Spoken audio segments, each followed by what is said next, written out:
What is up, car addicts? So in this video what I'm going to be doing is proving a very talked about topic in the GTA community: which car is fastest in a straight line.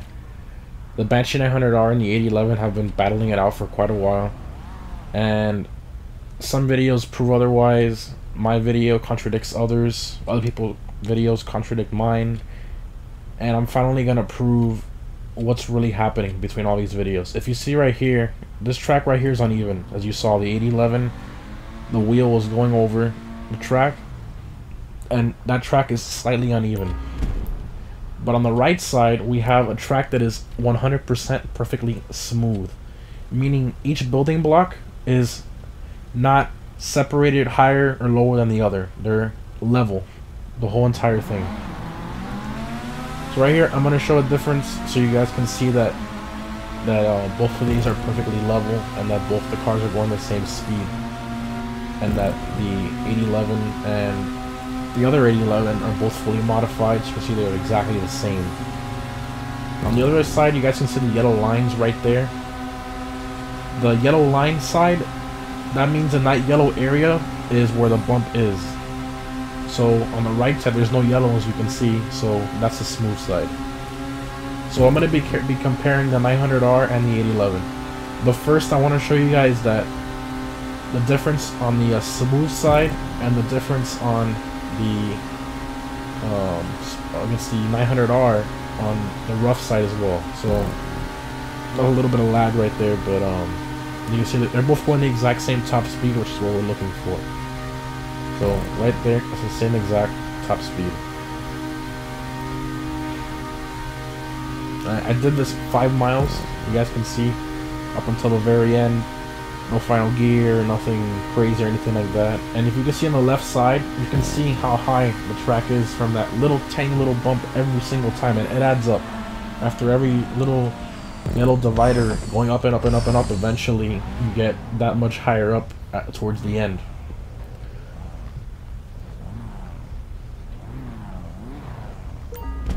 Alright, so now what I'm going to do is I'm going to have my friend go on the smooth side, and I'm going to go on the rough side. So we're going to split up, and wait till you guys see what's going to happen here. I let him get slightly ahead at first, so you guys can see. See, right now I'm on the bumps, and he's on the smooth side. There you go. So with this bump, basically what I'm doing is I'm simulating an uneven road or highway. And you guys see, it's not a ridiculously large bump like a curb. It's literally less than a quarter of the thickness of a curb. It's just simulating an uneven road like a highway. And you guys can see I just left my friend completely in the dust.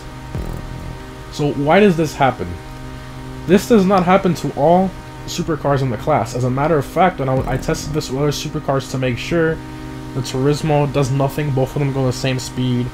The 900R, you're gonna see soon the difference in speed. The Nero Custom, the X80, all of them, they're both identical on the bumpy and on the soft, next to each other.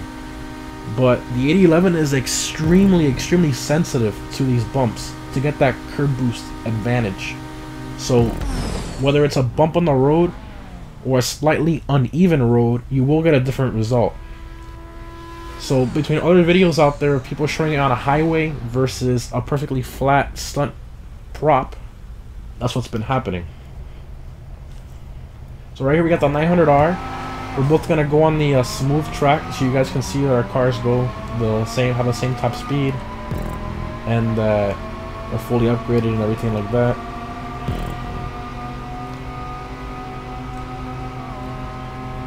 Okay, these are both 900Rs. This is the smooth side. And for those of you who might be wondering, the building blocks and the asphalt strips, the cars both go the same speed on either one of them. And there's a high misconception out there. People think that on the building blocks you go faster or slower. That's not true. If the building blocks and the asphalt strips are perfectly even and aligned, using the advanced option, then the cars will go the same speed. So the way we figured this out was when we were making our track for World's Greatest Drag Race, which I'm going to be releasing that video soon, we noticed that when you do the snapping option, it doesn't snap it 100% perfect. What it does is it snaps it uneven, which completely blew our minds.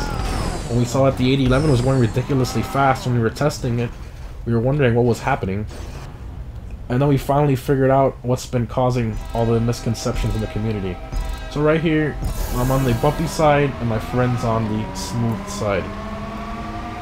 So you saw the difference in the 8011. The 8011 completely pulled away on the bumpy side. But with the 900Rs, they're almost exactly the same. The difference is so minor that it's barely noticeable. That's how you can see that some cars are more sensitive to bumps than others, and they get more of a benefit than others. And again, this bumpy side, what I'm trying to do here is simulate a highway, which no highway in the game is perfectly even. No highway in the game is perfectly 100% even. And that's what I'm trying to simulate here. Either a highway or a slightly uneven road. That's the difference right there. About 2 or 3 car lengths, 4 car lengths now. Remember, this is a 5-mile long drag race, so yes, cars gonna pull quite a bit ahead. Right there, that's the difference right there. So the 900R, yes, it's a little bit of a difference, but definitely not even close to the result we got with the 2 8011s. That was absolutely ridiculous. I couldn't believe it myself.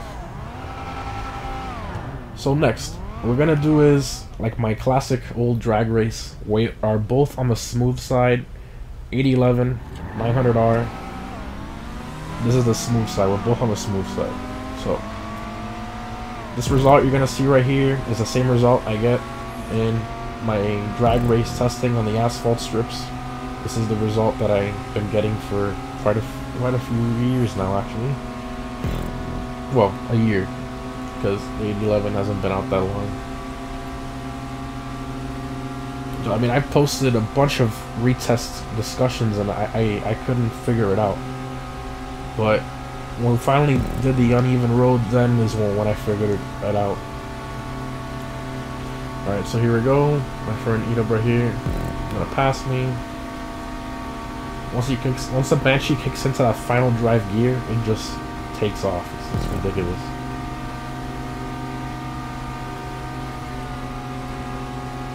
You gotta remember, it takes a very long time for it to pass it. But eventually, it starts catching up and passes it.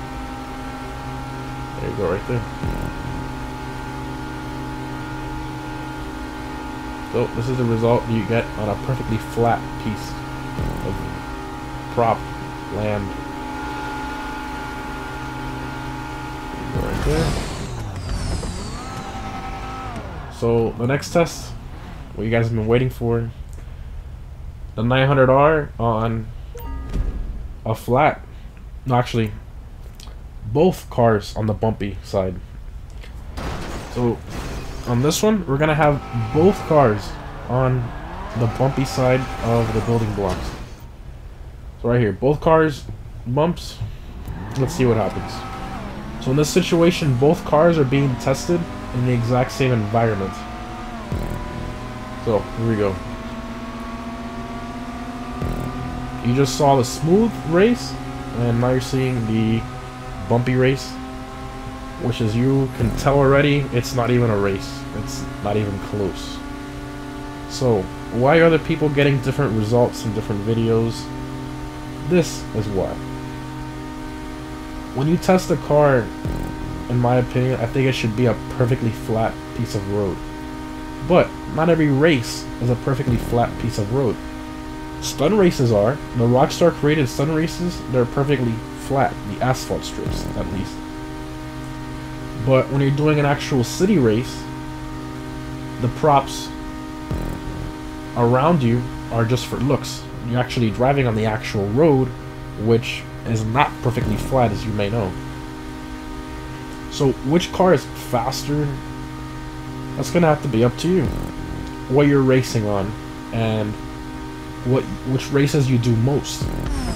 If you mostly do city races around, you know, on regular roads, which hardly anyone does anymore, then yeah, the 8011 is the faster one for you.